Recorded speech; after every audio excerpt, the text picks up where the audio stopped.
Good afternoon. I'm delighted to be here.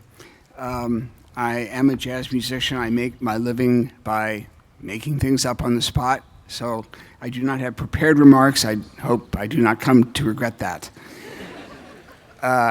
It says class of 77. However, I was here exactly one semester.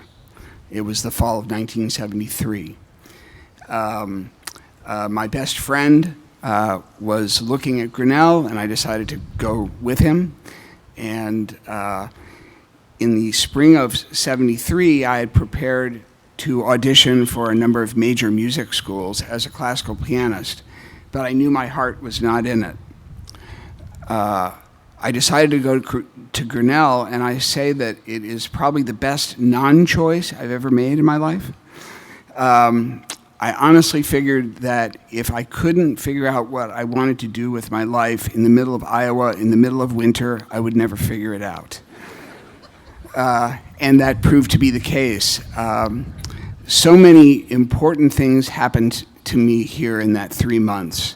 Just walking past the bookstore, back then LPs were 3 for $10. I discovered all kinds of music, not just jazz, but world music, contemporary music. I played chamber music for the first time, and in a strange way that led me to play jazz because I loved the idea of playing collaborative music with others. My first day in my political science class, my teacher came in a jean jacket and blue jeans. I can't remember his name, but he said, call him by his first name, and he said, the electoral and constitutional process is rigged. There'll never be substantive change. It's all designed by the status quo. No revolution is possible, in the manner of Howard Zinn. I also had an amazing piano teacher here whose name was Cecil Lytle, African-American man who was not just a jazz pianist, he was a specialist in the music of Franz Liszt. He had me read one of the seminal books on jazz, Black Music by Amiri Baraka. I began to listen to everything from Cecil Taylor and Pharoah Sanders to Weather Report and Chick Corea.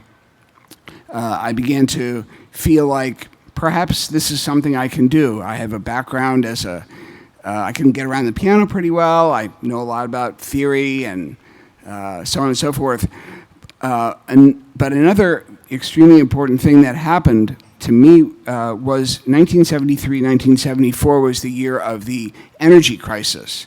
And Grinnell, worried about heating the school during the winter break, gave us a very extended winter break, I think 6 weeks maybe, or 7 weeks. And I went back to Cincinnati, my hometown. I stumbled into a jazz club. I sat in, and it changed my life. And I decided then and there I was going to devote myself to this art form. I came back here, packed up my things, and left. I will say my exit was rather dramatic. My entrance was rather dramatic. In August of 1973, I drove with my friend Ron from Cincinnati in a large rented station wagon with all of our possessions in it, stereos. Remember those stereos? And everything. And in those days, we did smoke pot. And we were rather stoned. And Ron was driving, and we were probably going 95 in a 70. And we were pulled over in Bloomington, Illinois, and I spent the night in jail. So I arrived to school a day late and in wretched shape, but was, of course, welcomed. Other things that happened to me is, for the first time, I saw 2 gay students walking through the campus holding hands. And this was 1973. It was very powerful for somebody coming from Cincinnati who knew he was gay and had never seen examples of this kind of behavior. It was very, very affirming. As I said, my exit was rather dramatic as well.